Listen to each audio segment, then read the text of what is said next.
Donc, on reprend avec le 412e hadith, pardon. L'auteur dit Haddathana Bishrun, qala haddathana Abdullah. C'est qui Abdullah ici? Comme ça tout seul. Il y en a plein des Abdullah. Non? Là.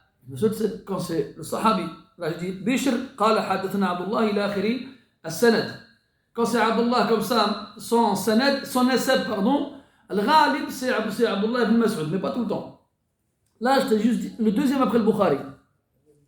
c'est Abdullah ibn Mubarak. ضع في ذهنك أن الاسم إذا جاء مجردا عن النسب فلشهرته ولاستغنائه عن ذكره فإذا وجدت اسما مجردا فليبادر ذهنك إلى أشهر من يحمل هذا الاسم. قاعدة. Mets en tête, garde en tête, lorsque tu as un prénom dénué de sa filiation. On ne sait pas c'est Ibn Man, Abdullah, Mohammed, ila akhirih. Donc il faut que tu gardes en tête que si on se passe de citer la filiation, c'est parce qu'il est connu. C'est par sa célébrité. Donc là, comme entre le Bukhari et ce Abdullah, il n'y a qu'un seul rapporteur, c'est quelqu'un qui est plus proche de l'époque de Bukhari que du prophète sallallahu alayhi wa sallam. Donc à ce moment-là, on va chercher qui est le Abdullah le plus connu pour qu'on n'ait pas besoin de dire c'est le fils de qui. C'est Abdullah ibn Mubarak.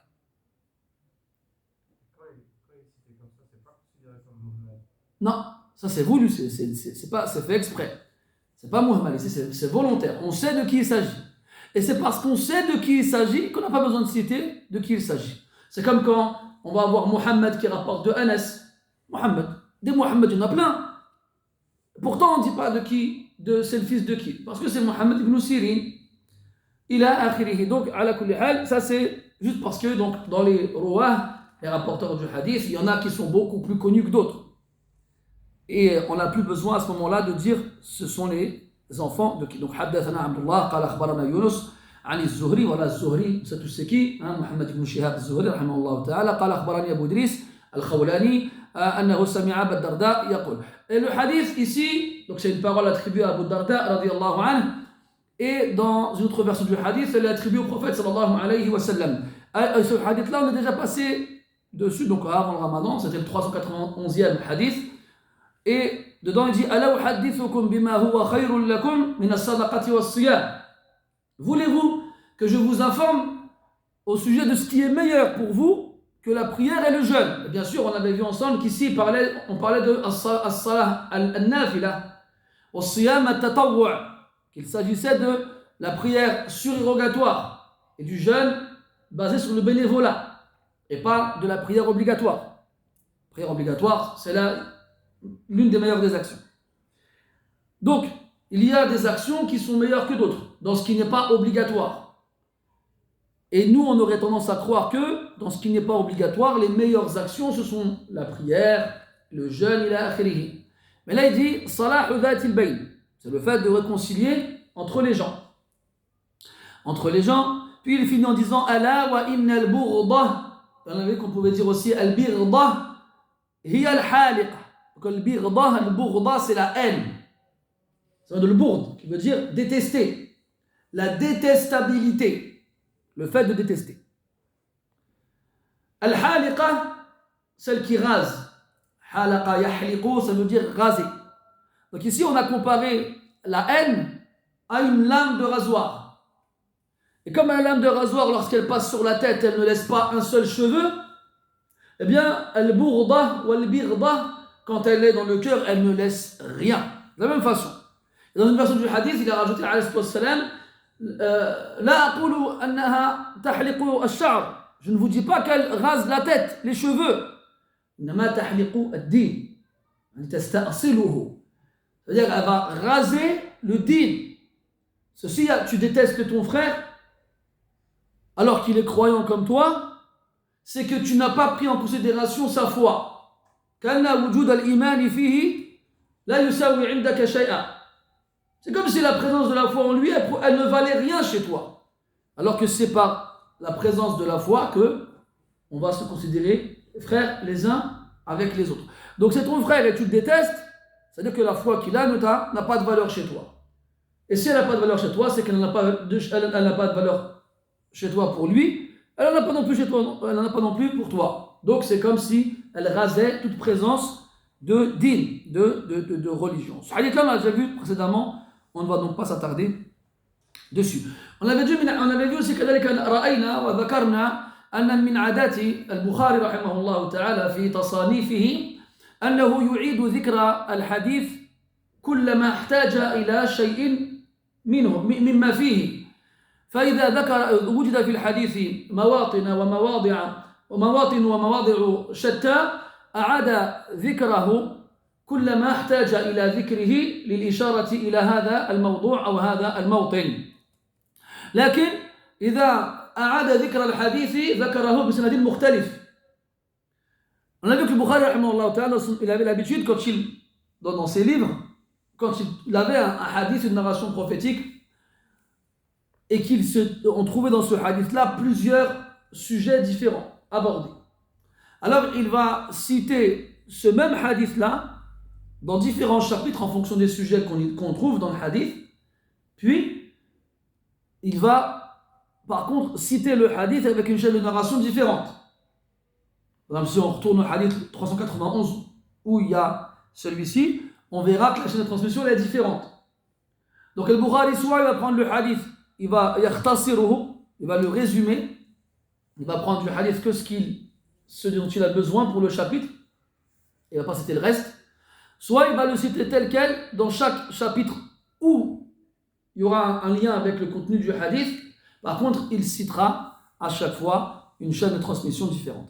قال رحمه الله تعالى حدثنا سعيد بن سليمان قال حدثنا أبو شهاب عن ليث عن أبي فزارة عن يزيد بن الأصم عن ابن عباس رضي الله عنهما عن النبي صلى الله عليه وسلم أنه قال ثلاث من لم يكن فيه غفر له ما سواه لمن شاء من مات لا يشرك بالله شيئا ولم يكن ساحرا يتبع السحرة ولم يحقد على أخيه. وفي هذا الحديث راو اسمه ليث وهو ابن أبي سليم وهو صدوق سيء الحفظ ولذلك أعل هذا الحديث به فهو ضعيف السند لكن معناه يعني حسن قد قواه غيره من الأحاديث. ففيه ثلاث. Donc ce hadith-là, le hadith suivant, il est rapporté par Ibn Abbas radiyallahu anhuma. Dans la chaîne de narration, on a un rapporteur qui s'appelle Layth ibn Abi Sulaym, qui était quelqu'un droit, de confiance, mais qui avait une mauvaise mémoire. Et donc de par sa présence, le hadith, il est donc critiqué, il a un défaut, et il a été considéré comme faible. Cependant, son contenu est renforcé et appuyé par d'autres textes.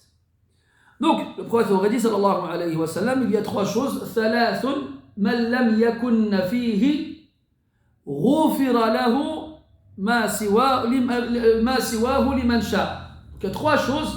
ثلاث خصال, trois caractéristiques. ذميمة, مذمومة, mauvaises, détestables. Si elles ne sont pas dans une personne, ces trois choses-là, غفر له, on lui pardonnera. هنا يقال عن الفعل أنه مبني لما لم يسمى فاعله غفر وكونه غير مسمى لا يدل على جهالته فبداهيا كل واع يدرك أن الغافر هو الله سبحانه وتعالى فلا يحتاج إلى ذكره ونظير هذا كثير حتى في القرآن وخلق الإنسان ضعيفا غفر له. Donc ici le verbe il est conjugué à la voix passive, il n'y a pas de sujet. Et en arabe la voix passive elle est sujet à divergence dans son appellation.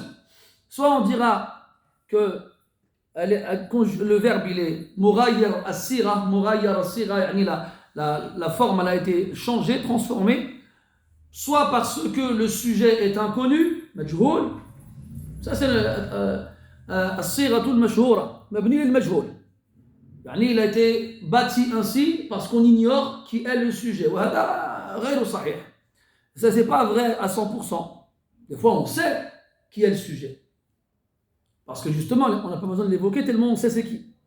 Donc c'est pour ça que la formulation la plus juste dans ce genre de cas-là est de dire لما لم يسمى فاعله. C'est-à-dire le verbe il a été transformé ainsi. On est passé de ghafara à ghufira parce qu'on n'a pas cité le sujet, pas parce qu'on ignore son identité. Et tout le monde sait ici que ghufira lahu, c'est Allah Ta'ala qui va lui pardonner. Et ça on trouve beaucoup comme style linguistique, même dans le Coran, comme par exemple Allah Subhanahu wa Ta'ala dit wa khuliqa al-insanu min ajal, khuliqa al-insanu da'ifa ila akhiri. L'être humain a été créé faible. Donc, ghufira lahu, donc c'est Allah subhanahu wa ta'ala qui lui pardonnera. Ma siwahu, ay ma siwahu min al-a'mali as-sayyi'ah. Lui sera pardonné toute autre action que ces trois-là, celles qui vont suivre par la suite. Donc, trois actions mauvaises, détestables, interdites. Si quelqu'un ne les a pas, on lui pardonnera tout le reste. Ghufira lahu ma siwahu. Après, il a rajouté liman sha. وفي الحقيقة هناك شيء من الركاكة في اللفظ لأن الفعل الأول مبني للمجهول أو لما لم يسمى فاعله والثاني مبني للمعلوم وكان اليق أن يكون الثاني كالأول وقد يستدل أيضا بهذا على ضعف الحديث أو تصرف بعض الرواة حيث تدخل في صيغة الحديث وأدخل فيه هذا العيب اللغوي. على كل حال donc غفر له ما سواه لمن شاء, à celui qu'il veut. Et là, il y a quand même une remarque à faire d'un point de vue construction de phrase. Lorsque le premier verbe il est à la voix passive et que le second il est à la voix active. Alors que jusqu'à présent, on n'a pas d'évocation du sujet en question. Donc ça, par exemple, un professeur, il trouve ça dans la copie d'un de ses élèves, il lui dit ta phrase elle est mal construite. C'est une erreur de formulation. Et on pourrait se baser là-dessus pour dire que le hadith, justement, il n'est pas authentique. Ou bien qu'un des rapporteurs, c'est lui qui a mal transmis le hadith en question. Bien sûr, le prophète sallallahu alayhi wa sallam, il ne fait pas d'erreur, et encore moins ce genre d'erreur-là. Et al-rakaka, c'est comme ça qu'on appelle ça, c'est la pauvreté linguistique. Que ce soit au niveau des mots employés ou de la construction de phrases. Des fois, les ulama, ils ont tellement lahum معرفة قوية عميقة بالألفاظ النبوية فبمجرد اطلاعهم على لفظ الحديث يدركون أنه لم يخرج من مشكاة النبوة على صاحبها أفضل الصلاة وأزكى التسليم. Des fois, les ulama ils ont tellement de connaissances du style linguistique du prophète sallallahu alayhi wa sallam, sa façon de parler, de s'exprimer, qu'en fonction de la phrase, de la construction de la phrase, des mots employés, ils reconnaissent que cette parole-là n'est pas sortie de la bouche du prophète sallallahu alayhi wa sallam. Donc à ce moment-là, il ne faut pas non plus tomber dans l'autre piège. لأن بعض أهل العلم يفرد اعتماده على الركاكة ليحكم على الحديث بالضعف وهذا خطأ في الحقيقة. Des fois, il y a certains savants qui vont se baser sur la pauvreté linguistique du texte pour juger qu'il est faible. C'est une erreur. قرينة وليست دليل. فرق بين الأمرين. C'est un indice qui indique que le hadith peut être sujet à faiblesse, mais ce n'est pas une preuve. C'est pas la même chose. Parce que des fois, مثلا hadith من اغتسل يوم الجمعة فبها ونعمت ومن لم يغتسل فلا شيء عليه. Hadith ورد بهذا اللفظ. Par exemple, il y a ce hadith-là, celui qui se lave le vendredi, فَبِهَا وَنِعْمَتْ. En gros, c'est une bonne chose.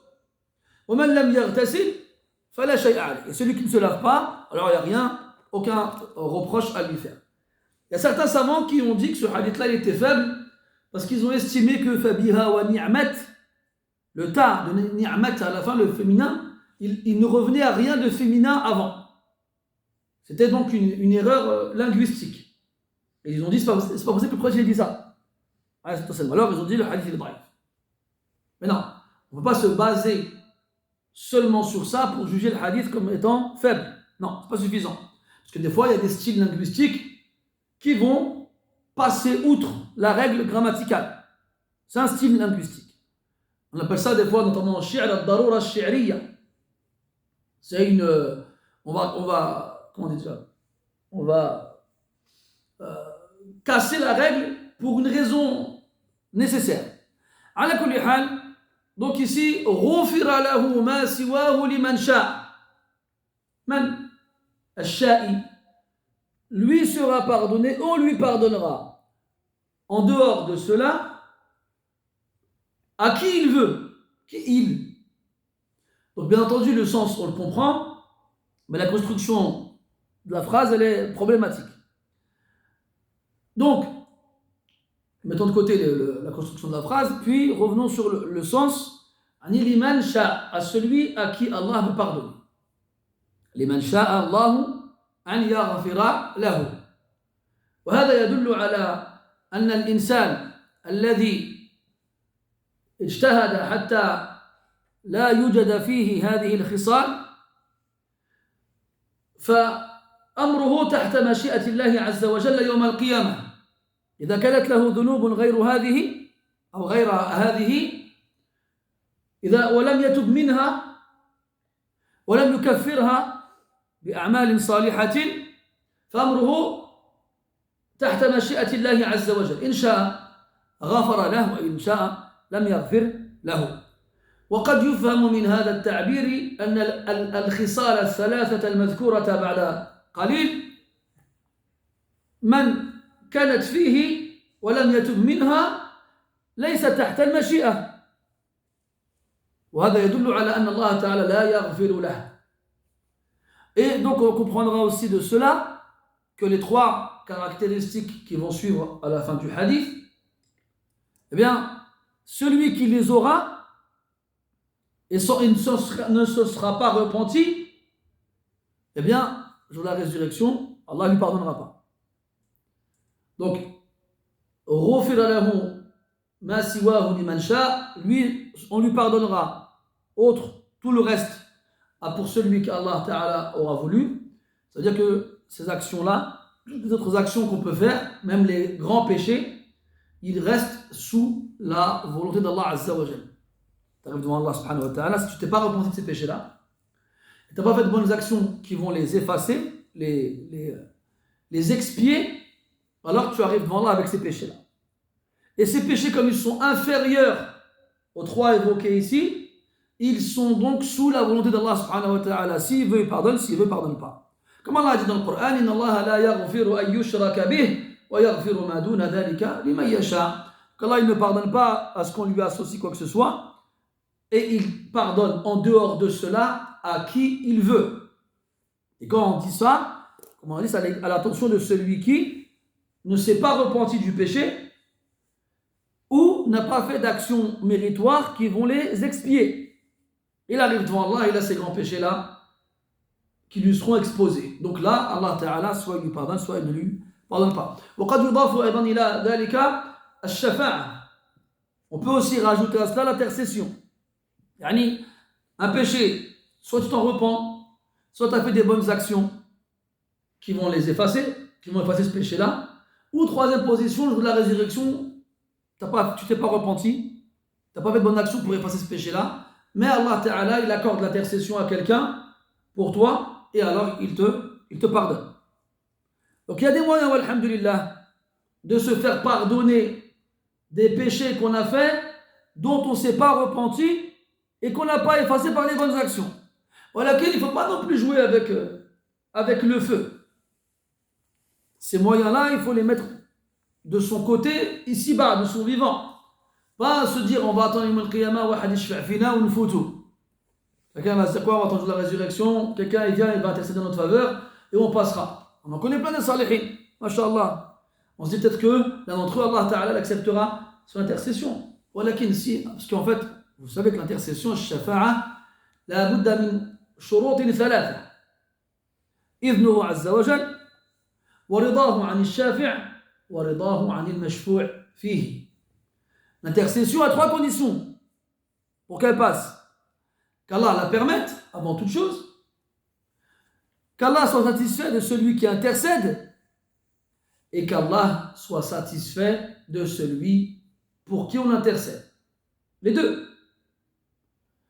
Donc ce n'est pas une chose à prendre à la légère. على كل حال. Donc il dit من مات لا يشرك بالله شيئا. هذه ظاهرة معروفة معلومة. جعل الله وإياكم منهم. Donc cela elle est connue, elle est claire. Celui qui meurt sans rien associer à Allah subhanahu wa ta'ala. وقد سبق معنا أن شيئا في الحديث نكرة وهي في سياق الشرط وما جاء نكرة في سياق الشرط يفيد العموم. هذا من قواعد الأصوليين.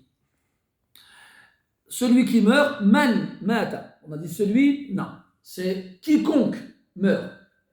Pourquoi on a préféré quiconque à celui? Parce qu'ici, man, c'est un pronom conditionnel. Ce n'est pas un pronom relatif. Même en arabe, hein, man, qui, il servira soit de pronom relatif, ism al-mawsoul, soit de pronom conditionnel, ism al-shart, soit de ism al-istifham, de pronom interrogatif. Ou bien il peut faire aussi office de nom, tout simplement. فيكون حينئذ مبنيا على السكون. تقول جاء من نحبه ورأيت من نحبه ومررت بمن نحبه. فمن في الأولى مبني على السكون في محل رفع فاعل، وفي الثانية مبني على السكون في محل نصب مفعول، وفي الثالثة مبني على السكون في محل رفع في محل خفض اسم مخفوض أو جر اسم المجرور. على كل حال. Donc man il peut aussi faire office de nom tout simplement. Donc ici man مات لا يشرك بالله شيئا. Donc man, quand il est un pronom de condition en français, il est préférable de traduire par quiconque plutôt que par celui. Quiconque meurt sans avoir associé à Allah quoi que ce soit. Donc ici le shay'a, on va traduire par quoi que ce soit. Pourquoi? Parce que shay'an ici il est nakira, il est indéfini, porte tanwin. Et dans les règles, ce qu'on appelle dilalatul alfaz, ça c'est un chapitre qui est important dans Usul al-Fiqh. Il y a une science, elle s'appelle Usul al-Fiqh. Ce sont les fondements du droit islamique. Et dans ces fondements-là, on apprend comment déduire les jugements des textes. Donc, est-ce que le texte, il indique l'obligation, l'interdiction, il a écrit. Et donc, pour savoir comment sortir les jugements des textes, il y a des alphas. Il y a des mots qui sont employés qui ont des indications précises. Et il y a un chapitre dans Usul al-Fiqh qui s'appelle Dilalatu al-Alfaz, l'indication des termes.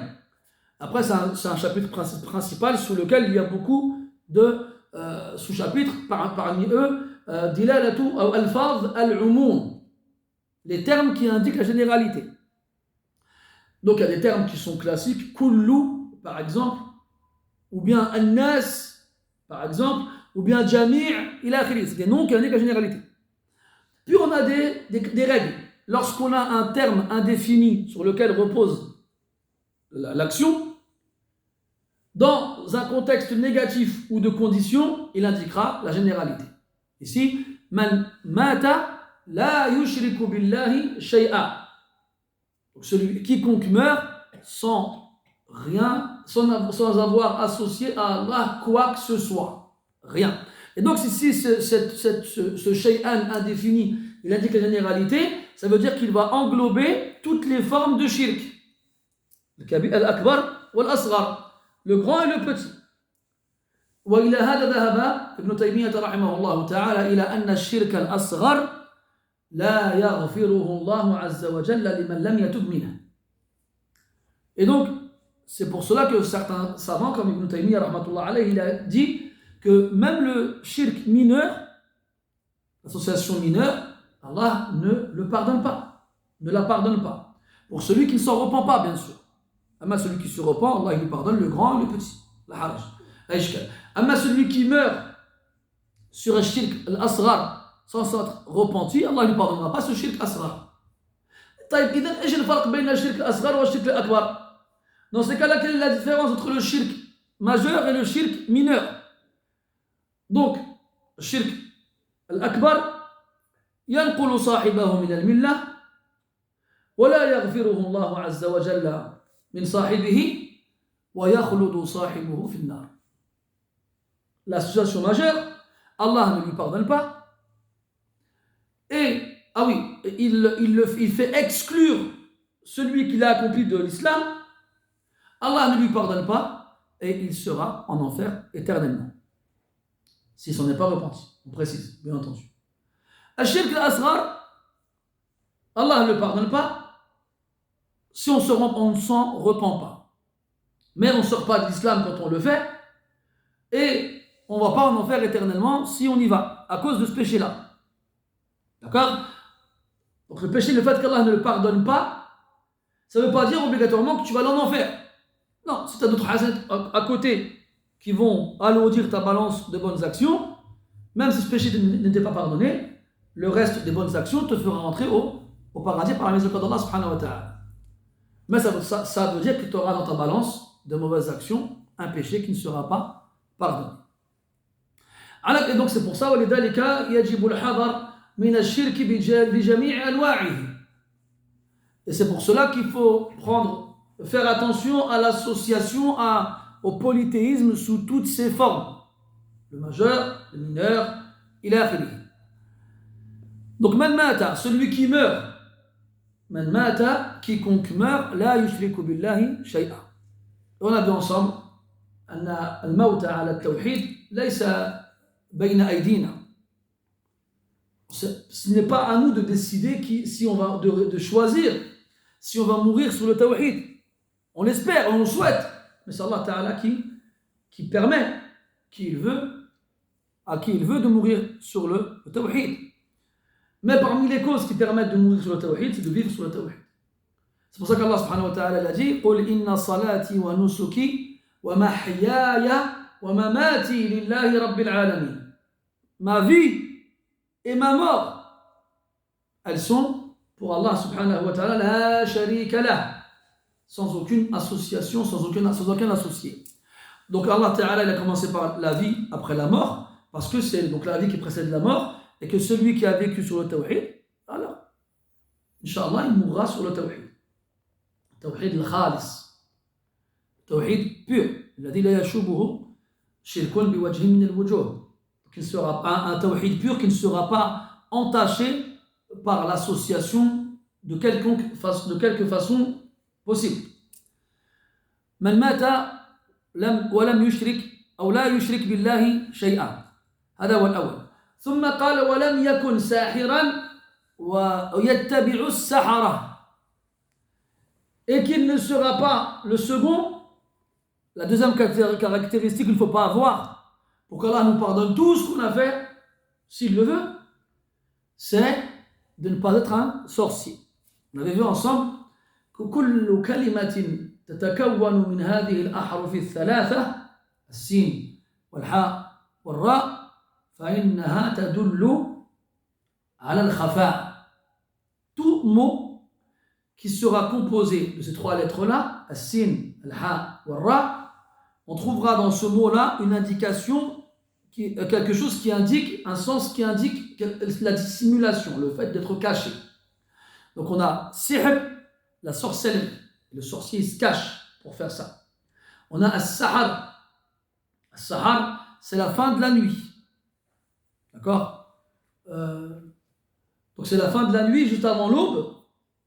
Et c'est à ce moment-là, c'est ce moment qu'il y a entre le fajr al-kadhib et le fajr al-sadiq. Il y a deux aubes. L'aube menteuse et l'aube véridique. L'aube menteuse, c'est une aube qui apparaît vers la fin de la nuit, une lumière qui apparaît, puis qui disparaît. Et après cette lumière elle disparaît, on a affaire à une pénombre à la fin de la nuit, obscure, plus obscure encore qu'avant ce moment-là. Et c'est pour ça qu'on appelle cette partie de la nuit qui précède l'aube, Sahara. Parce que c'est tellement obscur qu'on ne voit rien. Enfin, à l'époque où il n'y avait pas d'éclairage dans la rue. On a dit que c'était pour ça que al-munafiqoun, les hypocrites, ils n'aimaient pas faire la prière al-fajr à la mosquée, parce que personne ne les voyait. والغرض من المنافق في صلاته أن يراه الناس يراءون الناس. Et le but de l'hypocrite quand il fait la prière, c'est que les gens le voient. Donc si on ne voit pas, alors à quoi ça sert de venir? C'est pour ça qu'aujourd'hui, si tu vois des gens à la mosquée, le fajr, ça ne veut pas dire que l'axe aujourd'hui c'est encore plus vicieux aujourd'hui. Parce qu'avant il ne venait pas à la mosquée parce qu'on ne le voyait pas. Il faisait sombre, obscur. Donc il n'y avait pas de mérite pour lui de la part des autres. Mais aujourd'hui, dans la mentalité populaire, celui qui fait subh à la mosquée sans salih. Des fois, tu poses la question, tu réponds, comment dirais-je, innocemment. Je fais après subh à la mosquée, je dis, bah oui, tu dis, masha'Allah. Non, c'est toi, astaghfirullah, c'est pas moi, masha'Allah. C'est normal. C'est une prière obligatoire à faire à la mosquée, comme les autres, pas de différence. C'est plutôt toi, en te disant masha'Allah, comme si tu étais un sahabi qui sortait du cimetière. Et là, tu t'es dévoilé toi-même en fait, là, dans ton étonnement. Pas toi? Ah non, moi, fais attention. Parce qu'aujourd'hui, comme il y a des lumières dans la rue, dans la mosquée, et que chez les gens, celui qui prie subh à la mosquée, c'est un salih, eh ben, l'hypocrite, il va encore plus se motiver de venir faire subh à la mosquée. Parce qu'il va se faire voir des gens, et ils vont le prendre pour un salih. Surtout qu'il y a des gens qui ont des insomnies. Ça n'arrive pas à dormir. Ça n'arrive pas. Oui.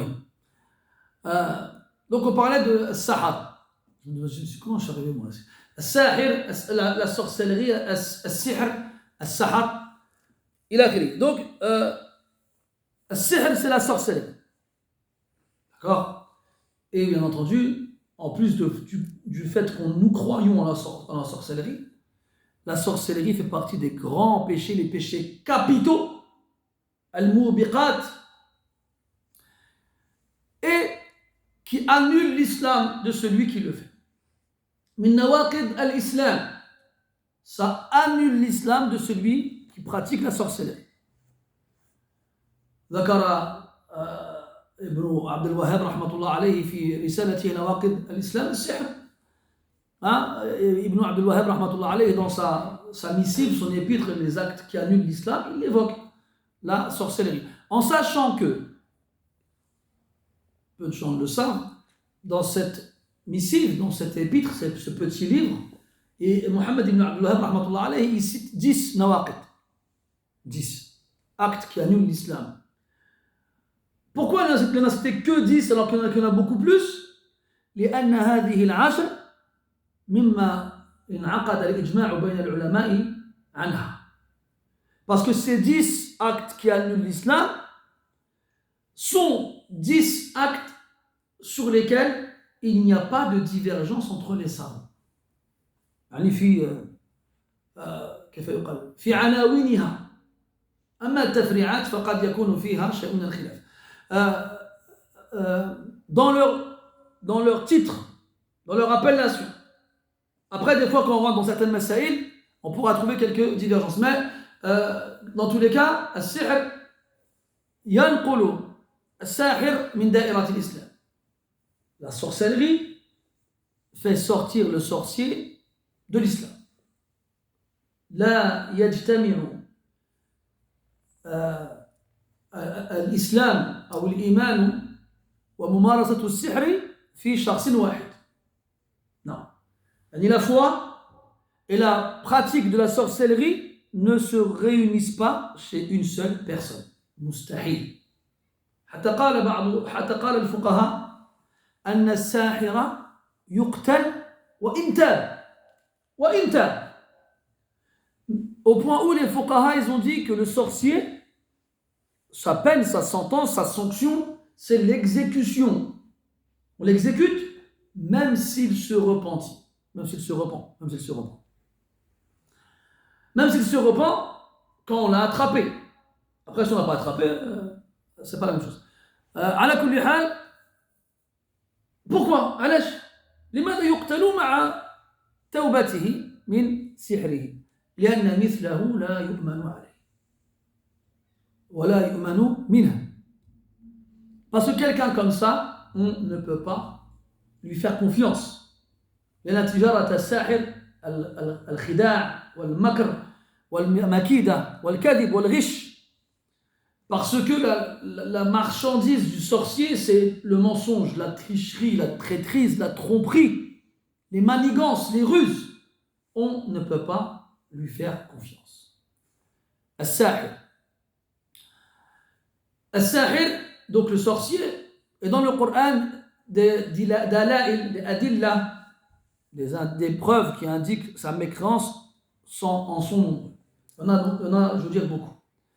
Notamment dans le verset de Surat al-Baqarah, وَاتَّبَعُوا مَا تَتْلُو الشَّيَاطِينُ عَلَى مُلْكِ سُلَيْمَانَ. Une fois dans une mosquée, on faisait un tasse comme ça, puis on a cité le verset. Il y en a un, il s'est levé, waouh, ça y est, on dit, écoute. Ce verset, il est puissant pour les gens qui sont touchés par le sihr. Donc on fait attention quand on récite le verset, pour pas qu'il nous empêche de finir le dars. Une fois, j'étais invité dans une mosquée pour faire un dars. Et c'était après l'Asr, je me rappelle. Donc j'arrive, l'imam là-bas, c'est moi qui ai dirigé la prière. Et pendant la prière, il y a quelqu'un qui a poussé un cri. Jamais de ma vie, j'ai entendu un humain faire un cri pareil. Et vraiment, même limité, je ne sais pas si c'est possible. Il a poussé un cri extraordinaire. Allahu Akbar. Kshaharat, minha, julud, minha li sayha. Et on a fini la prière. Donc je me retourne, je regarde comme ça, et puis je vois un frère qui s'agite beaucoup comme ça. Et il vient me voir. Il dit, Akhi, voilà, je sais que tu vas faire un dars, j'aimerais y assister, mais je ne te garantis pas que je vais pouvoir me retenir. Qu'est-ce que tu me conseilles? Je dis, Akhi Karim, avec le cœur plein de regrets, si tu cries comme ça, tu ne vas pas me laisser faire le dars. Alors, écoute l'enregistrement, Inch'Allah, il y aura l'enregistrement, tu pourras l'écouter. Très mal, Inch'Allah. Elle m'a fait vraiment beaucoup de peine ce jour-là. Mais à la kulihal, des fois, il y a des gens qui se battent pour venir à la mosquée prier. Mais des fois, il y a un tashwish azim. Il y a un dérangement quand même fort vis-à-vis des autres, notamment les enfants, ou bien les gens qui ont peur de ces choses-là. Donc là, wallahu alam, c'est de ne pas venir à la mosquée. Si on n'a pas le droit de se déranger les uns les autres avec la lecture du Coran, qu'est-ce qu'on doit dire alors avec des hurlements dans la mosquée? Là, on a dit donc dans Surat al-Baqarah وَاتَّبَعُوا مَا تَتْلُو الشَّيَاطِينُ عَلَى مُلْكِ سُلَيْمَانَ وَمَا كَفَرَ سُلَيْمَانُ وَلَكِنَّ الشَّيَاطِينَ كَفَرُوا ليش يعلمون الناس السحر. Les diables ont mécru, ils apprenaient aux gens la sorcellerie. فإذا كان تعليم الناس السحر كفرا فما بالك بمن يمارس السحر. Si le simple fait d'apprendre la sorcellerie aux gens est de la mécréance, que doit-on dire alors de celui qui la pratique? Et dans la suite du verset, Allah Ta'ala dit وَلَقَدْ عَلِمُوا لَمَنِ اشْتَرَاهُ مَا لَهُ فِي الْآخِرَةِ مِنْ خَلَاقٍ. Et ceux qui ont acheté la sorcellerie savent très bien qu'ils n'auront aucune part, al-khalaq, al-nasib, al-hadh, aucune part dans l'au-delà. Rien. Et une chose pareille, on ne le dit qu'à un mécréant qui sera privé de toute récompense, de tout bien au paradis, dans l'au-delà. Donc, as-sahiru kafir, c'est un mécréant. Il a dit as-sahir الذي وَلَمْ يَكُنْ سَاحِرًا يَتَّبِعُ السَّحَرَةَ. Celui, il y a des frères, vous savez, j'ai essayé de désactiver ça sur YouTube, j'arrive pas, le chat en direct là. Moi je suis en campagne à Marrakech. Parce qu'il y a des gens qui t'envoient des messages pendant le dars. Ils sont crus. J'allais vous dire à vous, attendez, je vais lire le message du frère sur YouTube. Je vais pas lire ton message sur YouTube. Oublie. C'est pas possible. Ça, il y a un truc qui m'énerve, moi, qui est au plus haut point. Je suis avec Ilyas, avec Yassine, avec Amine, tout ça, on discute comme ça. Je suis en train de lui parler. Son téléphone, il sonne. Après, il me dit, attends. Et puis, il répond. Non, moi, je suis pas d'accord avec ça, moi. C'est moi qui parlais le premier. Pourquoi tu me fais me taire, moi, pour répondre au téléphone? Moi, je trouve ça, c'est un manque de respect à l'égard de celui qui te parle. C'est comme si on était ensemble. Parce que celui qui t'appelle, il te parle. En te parlant au téléphone, c'est comme si tu étais avec toi. Donc pourquoi? Donc moi, je suis avec Yassine et Amine. Yassine, il parle. Et d'un coup, je fais, attends, Yassine, vas-y, Amine, parle. Non, c'est pas bien de faire ça. Il a commencé, il finit. Je ne lui coupe pas la parole comme ça. Donc moi, vous me faites ça, je pars. Si tu as choisi de répondre au téléphone plutôt que de m'écouter, c'est que ce qu'il y a l'autre à te dire, c'est plus important que ce que je te raconte moi. C'est pas bien que je continue à parler après. Sauf si c'est important, bien sûr, ta mère, elle t'appelle, ou bien ta femme, t'as un enfant qui s'est fait mal, ou je sais pas, d'accord. Mais sinon, non. T'es prévenu. Donc, sahab YouTube, il me laisse tranquille. Pas la peine d'envoyer des messages. J'y répondrai pas. Donc, al-walam yakun sahiran yattabi'u as-sahara. Ce n'est pas un sorcier qui suit les sorciers. Qui suit les sorciers. Et pourquoi ici il a précisé لأن الساحر ولو بقي منفردا. Le sorcier, même s'il reste seul, ça ne va pas changer grand chose à son jugement. Son jugement il restera le même. حكمه باق على حده الأول. Ça ne changera rien du tout. Alors pourquoi il a précisé ولم يكن ساحرا يتبع السحرة? Parce que ça c'est من آثار الصحبة السيئة. Ça les traces de la mauvaise fréquentation. Quelqu'un il est sorcier, il est tout seul. Marmour, la ya'rifuhu an-nas. Il est tout seul, il est dans un coin, personne ne le connaît. Alors il va se dire, bon ça sert à rien d'être sorcier, les gens ils ne connaissent pas, personne ne vient me voir, je mets la clé sous la porte. C'est comme si toi tu ouvrais je sais pas, une pizzeria à Rome, tu vois, c'est personne vient chez toi, c'est normal. Donc au bout d'un moment tu vas comprendre que c'est pas le bon endroit, tu vas fermer. Mais quand tu restes avec des sorciers, alors ils vont te donner des plans, ils vont te partager leur clientèle, ils vont te motiver, t'encourager. Donc, non seulement il ne faut pas pratiquer la sorcellerie, mais il ne faut pas rester non plus avec ceux qui le font. وحتى الذي يقول أنا لا أمارس السحر لكن أحب صحبتهم أبقى معهم أستفيد من صحبتهم لكنني بريء من فعلهم. لا, هذا غير صحيح وغير ممكن, مستحيل. Ou bien celui qui te dit, moi, je ne pratique pas la sorcellerie, j'en fais pas. Mais j'en connais des gens qui le font, mais c'est des gens bien, je reste avec eux. Qu'est-ce ça, on en connaît plein, ça. Malheureusement, chez les Maghrébins, sihr, c'est monnaie courante. Moi, j'ai vu dans certaines vidéos, maintenant, dans certains cimetières au pays, ils te coulent une dalle sur le cimetière. T'imagines, toi? Pour que les sorciers ne viennent pas la nuit pour prendre des choses dans les cimetières, dans les tombeaux. Là, ils font tam. Ils prennent les mains du défunt et ils vont faire du couscous avec. Ou bien des fois, ils cachent le sihr dans la bouche du défunt. Ils lui cousent, bon, t'as compris, les lèvres. Et comme ça, il est enterré et va toi retrouver le sihr dans la bouche du défunt, je veux dire. Donc dans nos pays maintenant, dans les cimetières, ils doivent couler des dalles de béton comme ça, sur la tombe pour empêcher les gens de venir la nuit se servir dans... C'est extraordinaire quand même. Des choses qu'ils ne font pas ici en France. Hein. T'as remarqué, tu passes devant les cimetières, les murs ne sont pas très hauts, la grille non plus, la nuit il n'y a personne, tu y vas quand tu veux. tu veux prendre des fleurs, tu veux...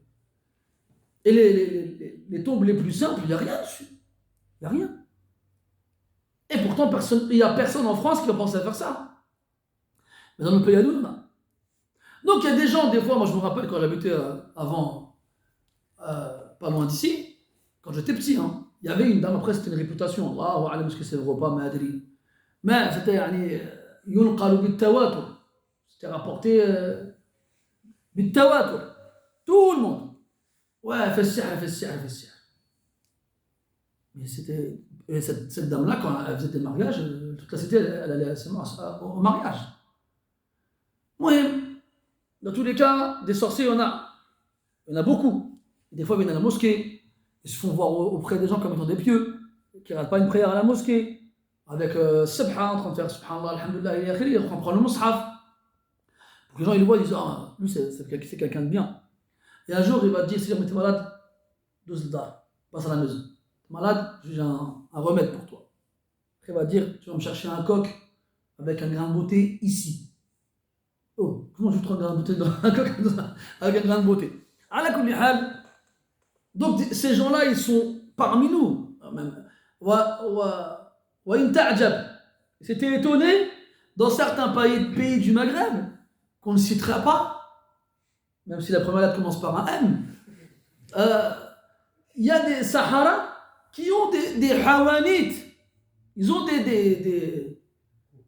comment t'appelles? Des locaux, exactement. Ils ont des locaux commerciaux avec un lafita, avec l'écriteau dessus chez Merlin l'Enchanteur.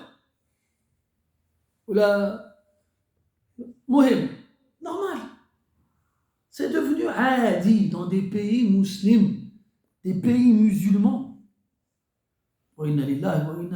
C'est des choses qui n'existent pas, ça. Dans les pays européens, ça. Enfin, je sais pas. Hein. Vous confirmez? Ça existe? À Paris? Quoi, un sorcier avec un magasin? À la kulihal, ça doit être à la porte de la chapelle, ça, non? Ou la Barbès. Là où il y a de Saouana. À la kulihal, c'est une moussiba, wallah. C'est une moussiba de voir ces choses-là dans les pays des musulmans. Normal. Moi, ce qui me choque le plus, hein, c'est pas seulement que ce soit des choses qu'on voit dans nos pays, mais c'est le silence dans les mosquées. Et là, je fais référence à la Cheikh des années 90. C'est que les khotaba, les aïma, quand après, j'ai pas vécu au Maroc longtemps, mais quand j'y vais, j'ai jamais entendu une khotba là-dessus. Subhanallah. C'est-à-dire les problèmes les plus récurrents, les plus graves de la société dans les pays musulmans, c'est limite ceux qu'on entend le moins sur le minbar le vendredi. Qu'est-ce que c'est que ça? Mohim. Donc, là, il y a tabi' as-sahara. Là, il va te dire quoi? Moi, je connais quelqu'un, il fait des petits trucs vite fait, c'est pas grave. Non. Il n'y a pas, me dis pas, c'est pas grave. Le sihr, c'est grave. Qaliluhu wa kathiruhu, kabiruhu wa saghiruhu. Que ce soit en petite quantité ou en grande quantité, un peu ou beaucoup, c'est grave. Ne te dis pas, moi, je le fais pas, donc je peux rester avec eux là. Dans le hadith, إذا عملت السيئة في الأرض في معنى الحديث إذا عملت السيئة في الأرض فبلغت هذه السيئة شخص من الأشخاص فرضي بها كان من رضي بها ولم يحضرها كمن حضرها. Tu vois dans le hadith, quand il y a un péché qui arrive sur terre, celui qui en est satisfait, qui l'agrée, qui l'accepte, il sera comme, sans y avoir assisté, nous on lui a transmis, il sera comme celui qui y a assisté, de la même façon, et qui l'a appliqué. Et le fait d'accepter le mal, à partir du moment où il te parvient, même sans y avoir assisté, eh bien, tu es comme celui qui l'a accompli. T'imagines, toi? Et aujourd'hui, avec les réseaux sociaux, avec les gens qui sortent en téléphone à la moindre occasion, ils voient n'importe quoi arriver, ils filment, ils envoient ça sur Internet. Toi, chez toi, tu ne demandes rien à personne, tu fais une vidéo, tu vois du munkar, il y a des gens qui disent A'udhu billah, ils éteignent, ils effacent. Ils disent quoi? Bien. Ben lui, s'il il est au Sri Lanka,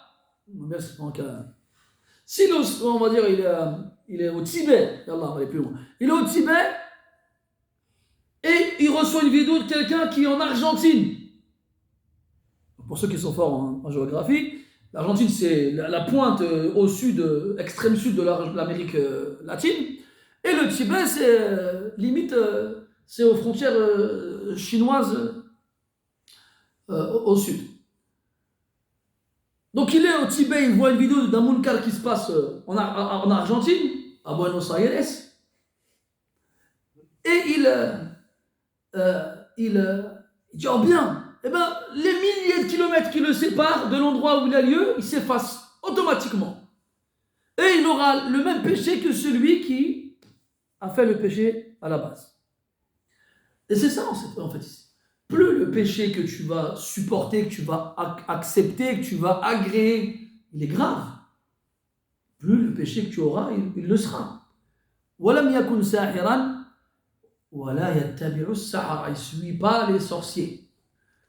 Et هذا من باب عطف الخاص على العام لأن أول الكلام في من مات لا يشرك بالله شيئا والذي لا يكون ساحرا ولا يتبع السحرة فيدخل في الأمر الأول. Et aussi donc ces deux éléments-là qui se suivent, ils se complètent. Parce qu'on a commencé avec celui qui meurt sans associer à Allah quoi que ce soit, et celui qui n'est pas un sorcier, qui ne suit pas les sorciers. Et le sorcier ne peut pas être sorcier sans faire de shirk. C'est pas possible. Ça c'est l'aqd, الذي ينعقد بين الساحر والشيطان. C'est ça la base sur laquelle le sorcier et le diable se mettent d'accord. Et le diable n'accepte de servir le sorcier que quand le sorcier aura fait du shirk suffisant pour le satisfaire le diable. Pour satisfaire le diable. Donc ça marche comme ça.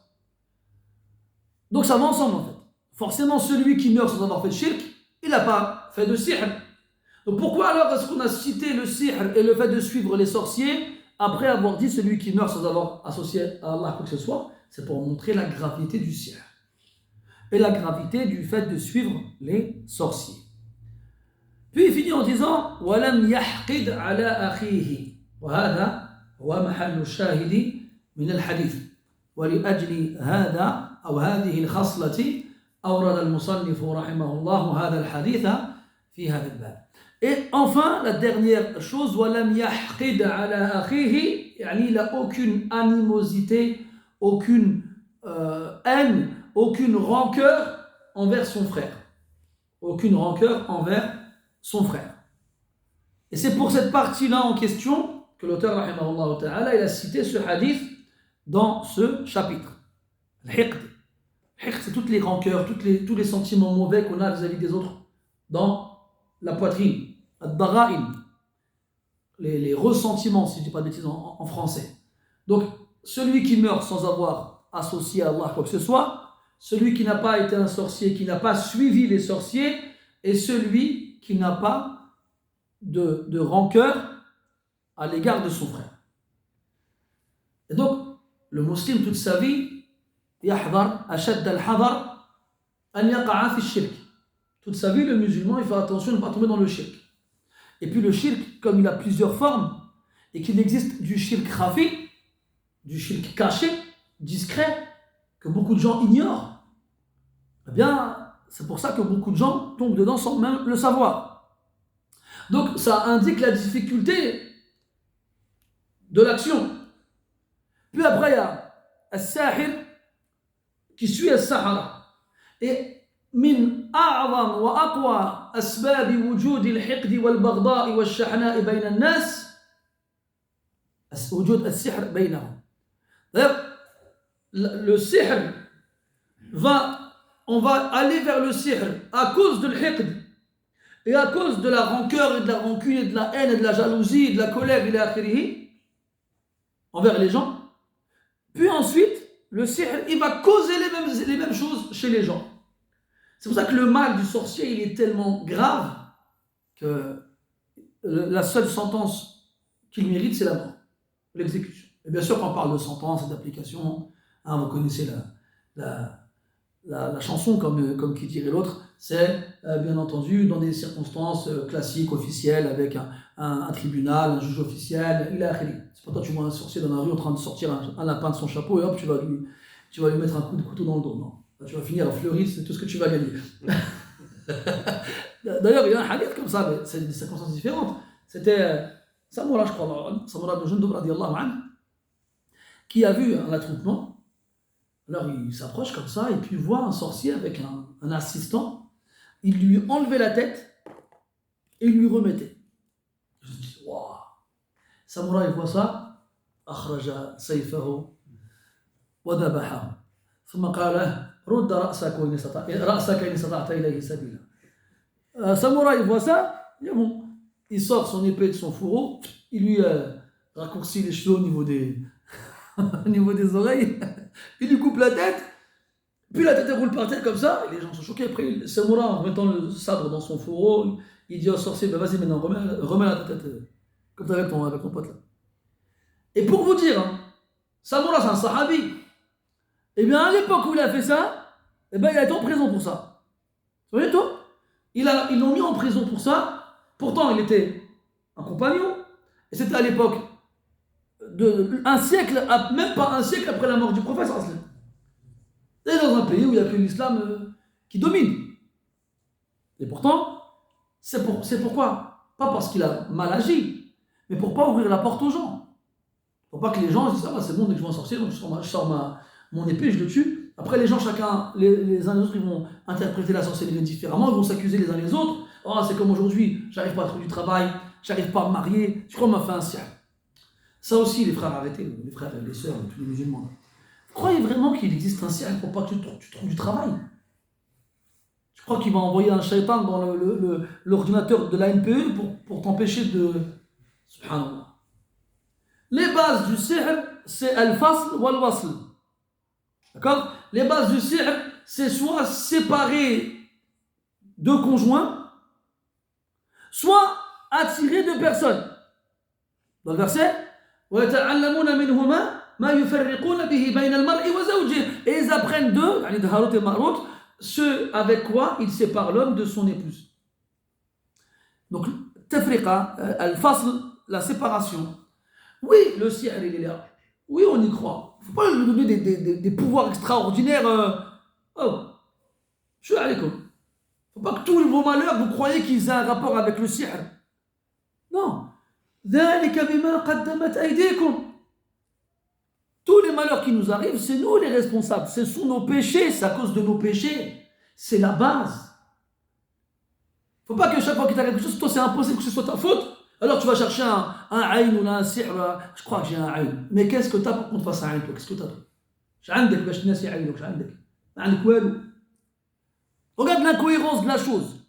Il se plaint de rien avoir et il dit je crois qu'on m'a fait un aïn. Mais on ne te fait pas d'aïn quand tu n'as rien. On te fait un aïn quand tu as quelque chose. Quand tu es un beau gosse, quand tu as une belle voiture, quand tu as une belle femme, tu as des enfants, tu as de l'argent, là on te fait un aïn. Mais quand tu es au chômage, tu es moche et tu n'as rien, on va te faire un aïn sur quoi? Subhanallah, c'est extraordinaire ça quand même. Des fois les gens, wallah, ils ont des visions des choses. C'est comme voilà, le petit jeune il vient me voir après la prière comme ça, il me dit ouais, j'ai peur du shirk, j'ai peur de faire l'ostentation, comment faire? Je me regarde comme ça, je dis comment t'as peur de l'ostentation? C'est-à-dire, je dis ouais, quand je viens à la mosquée, j'ai peur de faire les choses pour les gens. Je dis mais les gens ils s'en fichent de toi. Je crois que quand les gens ils viennent à la mosquée, quand quelqu'un prie comme eux, ils disent oh il prie trop bien, mais lui aussi il prie. Qu'est-ce que ta prière à toi mieux que la mienne? Comment? Celui qui croit ça, lui, c'est pas, son problème, c'est pas l'ostentation. C'est qu'il a une trop haute estime de lui-même, lui. Lui croit sa prière extraordinaire, quoi. Si tu viens à la mosquée, où tout le monde prie, et tu as peur de prier pour les gens, après, je vais te le dire, les gens, ils s'en fichent de ta prière. Ils ne s'intéressent pas à toi. Ils ne te regardent même pas. Ils viennent, ils prient, ils partent. Ça, encore tiré dans une boîte de nuit, tout le monde rentre de pamper up. Toi, tu viens, tu fais la prière. Et je dis, wow, il fait la prière. Là, et encore. Mais tu viens à la mosquée où tout le monde fait la prière et tu as peur de rien, tu n'as rien compris, mon frère. C'est comme si tu es là à la Mecque pendant le Hajj et tu as peur de faire rien dans ton Hajj. Subhanallah. Et je vous l'ai déjà dit ça, les salafis disent, il n'y a pas de riya dans les actions obligatoires, parce que tout le monde les fait. Il n'y a aucun mérite à les faire devant les autres, parce qu'ils les font eux aussi. Bref, je suis parti loin là. Oui, Samora et l'akhiri, vous avez compris. Ils suivent pas le. Donc, oui, le sihr, c'est une cause qui est causée généralement par la haine que les gens ils ont envers les uns envers les autres, et aussi parce que le sihr il va créer cette chose-là. Quand tu vas être victime de sihr, quand quelqu'un il est victime de sihr et que ça lui pourrit sa vie, ben lui il va nourrir une haine envers celui qui lui a fait qui a l'origine extraordinaire. Donc le sihr il va être causé par le hiqd, al-shahna, al-baghda, et il va créer al-hiqd, al-shahna, al-baghda. Donc le sihr c'est min aqbah al-ashya wa min a'zamiha su'a. Et donc la sorcellerie c'est parmi les pires des choses et les plus dévastatrices. C'est pour ça qu'il faut être intransigeant à l'égard des gens qui font ces choses-là. Et comme nous aujourd'hui malheureusement on ne peut plus appliquer quoi que ce soit sur eux, la moindre des choses c'est de l'ifdah. C'est de l'ifdah. C'est de les dévoiler. Si on sait, après confirmation et certitude que Flan est réellement un sahir, que les gens ils le savent, ils ont été chez lui, ils l'ont vu, ils témoignent, et qu'il y en a plusieurs qui témoignent et que c'est un fait irréfutable, il faut le foutre. Même dans la mosquée. Moi, si j'apprends réellement qu'il y a quelqu'un qui vient à la mosquée et que c'est un sahir, il faut le prendre le micro, dire tu le prends du doigt, tu vois lui, c'est un sahir lui. Déjà,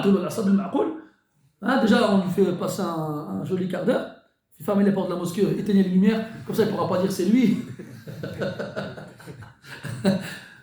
On ne peut pas le tuer, on va quand même. Et ensuite, il faut le foutre. Il faut le foutre sans aucun état d'âme. Parce que ces gens-là, ils font du mal. Ils sont un mal énorme dans la société. Wallah al-musta'an. Et donc là, on voit que le hiqd, il est gravissime. Parce qu'il va être la cause de choses gravissimes. Quand tu as la haine contre quelqu'un, tu le détestes, pour X raisons, tu veux te venger, tu vas avoir un sahir. À cause de la haine. Et c'est à cause de la haine que Iblis, il a refusé de se procéder devant Adam, quand Allah lui a ordonné. Cette haine qui a envers... il a eu de l'orgueil, puis quand il a refusé de se prosterner, il a eu une haine envers Adam qui l'a poussé à le prendre lui et toute sa descendance comme ennemi. Subhanallah. Comme Allah dit subhanahu wa ta'ala, il a dit Adam, inna hada aduwwun lak. C'est un ennemi pour toi. Et il a dit subhanahu wa ta'ala, afatattakhidunahu wa dhurriyyatahu awliya wa hum lakum adu. Allez-vous le prendre lui et sa descendance comme alliés alors que ce sont pour vous des ennemis. C'est comme ça que le diable il a considéré Adam, mais pas seulement Adam, toute sa descendance. Quelle haine il faut avoir pour détester quelqu'un et sa descendance jusqu'à la fin des temps. Jusqu'à la fin des temps. C'est extraordinaire. Donc la haine, il n'y a rien de bien dans la haine. Rien de bien. C'est ton frère, walaw asa ilaik, même s'il a mal agi envers toi, ce n'est pas une raison suffisante pour nourrir de la haine à son égard. Fa'fu anhum wasfah, inna Allah yuhibbul muhsinin. Pardonne et passe l'éponge. Allah il aime les bienfaisants. إلى آخره. نزيد حديثا واحدا وقد مررنا عليه أيضا.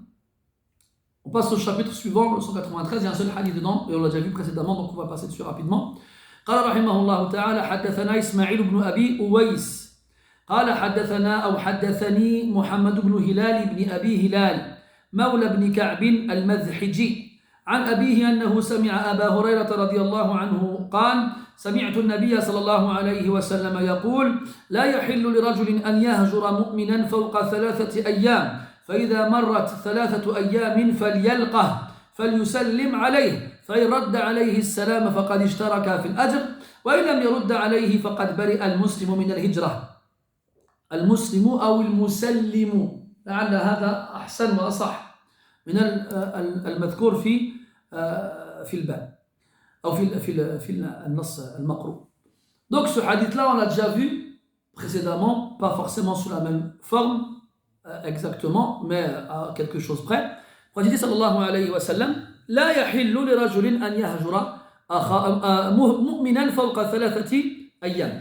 Il n'est pas permis, on avait vu ensemble que c'était justement dans Usul al-Fiqh, on a vu tout à l'heure qu'il y avait Dilalatul Alfaz, donc l'indication des termes employés, et que dans Usul al-Fiqh, on a un bab qui s'appelle Bab al-Nahi, le chapitre de l'interdiction.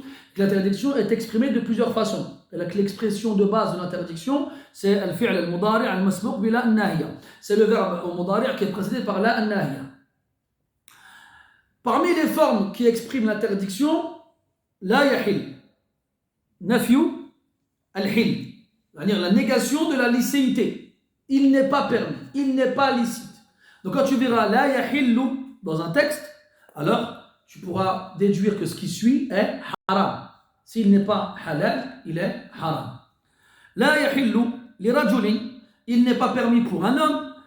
Et quand on dit homme ici, c'est laysa al-maqsoud ضد الأنثى وإنما يراد به الجنس. Ce qui est visé ici, ce n'est pas seulement, c'est pas l'opposé, enfin je pense qu'on peut dire opposé, mais l'autre genre que celui de la femme, ça n'exclut pas la femme, mais ça fait référence à la nature de l'être humain. Il n'est pas permis pour l'homme أن يهجر مؤمنا, donc de boycotter, d'arrêter de fréquenter, de délaisser un croyant فوق 3 أيام, au-delà de 3 jours. On avait expliqué que dans le cas où il y aurait un conflit entre deux personnes et qu'ils soient en colère l'un contre l'autre, eh bien, Allah subhanahu wa ta'ala leur laisse 3 jours pour cuver leur colère, pour qu'elle disparaisse, pour la faire taire. Comme Allah subhanahu wa ta'ala, il a dit en parlant de Moussa alayhi salam, وَلَمَّا سَكَتَ عَنْ مُوسَى الْغَضَبُ. Et lorsque la colère de Moussa s'est tue, c'est comme si la colère, elle hurlait, et qu'il lui fallait un temps pour qu'elle se taise. Et ce temps-là, c'est 3 jours. 3 jours. On t'a laissé 3 jours pour cuver ta colère. Au-delà de 3 jours, c'est plus possible. Ce n'est plus possible. Donc il n'est pas permis à l'homme, à l'être humain, au musulman, de couper les relations avec le croyant au-delà de 3 jours. فَإِذَا مَرَّتْ 3 أيام, lorsque 3 jours passent, فَلْيَلْقَهُ فَلْيُسَلِّمْ عَلَيْهِ. Donc que l'homme aille à la rencontre du croyant, de son frère, et qu'il le salue. Il doit se forcer au bout de 3 jours à aller le voir et à lui passer le salam. فَلْيَلْقَهُ, ici on a l'âme al-amr. فَلْيَلْقَهُ, le l'âme ici, c'est l'âme al-amr, parce que يجزم الفعل المضارع بعده. Et l'âme al-amr à la base elle est maksura, c'est li. Comme قوله تعالى لينفق ذو ساعة من ساعته. L'âme, ce préfixe, cet article, cette préposition, elle prend une kasra et elle indique l'ordre. C'est-à-dire elle va donner au verbe, au mudari' le sens de l'impératif. Et elle va changer sa terminaison grammaticale. Ici, فَلْيَلْقَهُ, l'âme il devient sakin, il perd sa kasra. Ça c'est une qaïda, c'est que le lam al-amr, quand il est précédé de al-fa, al-waw et thumma, il prend al-sukun. لتخفيف النطق بالكلمة, pour faciliter la prononciation du mot. Après ça c'est une qaïda nahwiya amma, c'est une règle grammaticale générale, mais on peut trouver dans certaines lectures du Coran des fois que ce n'est pas appliqué. على كل حال فليلقه, qu'il aille à sa rencontre, وَلْيُسَلِّمْ عَلَيْهِ, فَلْيُسَلِّمْ عَلَيْهِ, qu'il le salue. Pourquoi? Parce que saluer son frère avec lequel on est en conflit casse al-hajr, met un terme à la coupure causée par le conflit. Donc il aille à sa rencontre et qu'il le salue. فَإِنْ رَدَّ عَلَيْهِ السَّلَامِ فَقَدْ اشْتَرَكَا فِي الْأَجْرِ. Si la deuxième personne lui répond à son salam, alors ils s'associeront dans la récompense. إما أن يشترك في أجر السلام لأن المسلم الأول له أجر تحيته, وَالرَّادُّ عَلَيْهِ لَهُ أَجْرُ رَدِّهِ. Donc ils s'associeront dans la récompense, c'est-à-dire que celui qui salue aura la récompense du salut, et celui qui répond aura la récompense de la réponse. Un, yashtarikani fi tarkil hajr. Ou on peut dire aussi qu'ils s'associent tous les deux dans le fait d'avoir délaissé le conflit, d'avoir délaissé la rupture et la coupure des relations. Donc ça indique bien que c'est le salam. D'ailleurs, je ne sais pas, j'ai lu le titre du chapitre ou pas? Je n'ai pas fait. Le unwan al-bab, قال رحمه الله باب إن السلام يجزئ من الصرم. Le salam, il dispense de la coupure. C'est-à-dire que quand on coupe les liens les uns envers les autres, lorsque on se passe le salam mutuellement, eh bien, la coupure s'arrête. Il n'y a plus de coupure entre nous. Donc, فَقَدْ اشْتَرَكَ فِي الْأَجْرِ. Donc, si le second il répond au salam du premier, alors il s'associe dans la récompense de la salutation ou du fait d'avoir délaissé la rupture, la cassure. وَإِنْ لَمْ يَرُدَّ عَلَيْهِ فَقَدْ بَرِئَ الْمُسَلِّمُ مِنَ الْهِجْرَةِ وَلَيْسَ الْمُسْلِمُ كَمَا هُوَ مُشَكَّلٌ هُنَا. Et si le second il ne rend pas le salam au premier, alors al-musallim, celui qui a passé le salam, celui qui a salué. Parce qu'ici, les voyelles elles ont été mises al-muslimu. C'est pas ça qui est voulu, parce que depuis le début du hadith, on n'a pas une seule fois le mot muslim qui vient ici. Et en plus ici, si on disait faqad bari al-muslimu, on pourrait comprendre que l'autre ne l'est pas. Alors qu'on parle de muslim ici. Donc c'est pas ça qui est voulu, ce qui est voulu c'est al-musallim, celui qui salue. Al-musallim, celui qui salue. Faqad bari'a, celui qui salue, se désavoue min al-hijra. Il se désavoue de la rupture en ayant passé le salam. Si l'autre il refuse de lui répondre, ben lui il n'est plus dans la hijra parce qu'il lui a passé le salam. Et là on comprend donc que le salam il met un